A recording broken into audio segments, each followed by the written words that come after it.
కృష్ణా జిల్లా పామరు నియోజకవర్గం పమిడిముక్కల మండలంలో జనసేన పార్టీ మండల అధ్యక్షుడు సనక కిరణ్ ఆధ్వర్యంలో జిల్లా స్థాయి క్రికెట్ టోర్నమెంట్ నిర్వహించారు. కార్యక్రమానికి మచిలీపట్నం ఎంపీ వల్లభనేని బాలశౌరి, మాజీ ఎమ్మెల్సీ యలమంచిలి రాజేంద్ర ప్రసాద్, జనసేన ఇన్ఛార్జ్ తాడిశెట్టి నరేష్ హాజరయ్యారు.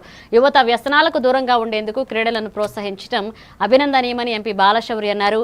తాడంకి స్కూల్ అభివృద్ధికి ఇప్పటికే నిధులు ఇచ్చామని, మరొక 7 లక్షల రూపాయలకు కూడా త్వరలో కేటాయిస్తామని తెలిపారు.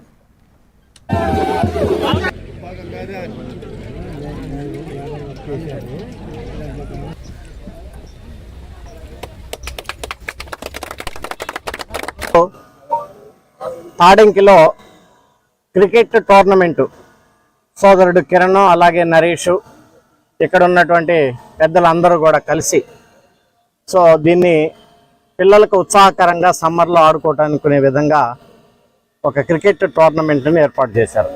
చాలా సంతోషం. అనేక టీములు వచ్చేసి కూడా ఇక్కడ ఆడుతూ ఉన్నాయని చెప్పారు. రేపటి నుంచి ఈ కార్యక్రమం జయప్రదం చేయాల్సిందిగా యూత్నంతను కూడా కోరుకుంటూ, ఈ తాడంకి స్కూలు చాలా 100 సంవత్సరాలు నిండినటువంటి స్కూలు. బ్రిటిష్ కాలం నాటి నుంచి ఒక ప్రసిద్ధి చెందినటువంటి స్కూలు. లాస్ట్ టైం 100 ఇయర్స్ ఫంక్షన్కి కూడా నేను కూడా అటెండ్ అయ్యాను. ఆ స్కూల్కి సంబంధించి కొన్ని ఫండ్స్ కూడా వాళ్ళు రిక్వెస్ట్ చేశారు. ఇప్పుడు కూడా హెడ్ మాస్టర్ గారు ఏదో 7 lakhs రూపీస్ కావాలని అడిగారు. తప్పకుండా దాన్ని కూడా ఆ 7 lakhs రూపీస్ని రిలీజ్ చేయించే విధంగా కలెక్టర్ గారికి లెటర్ పంపుతాం.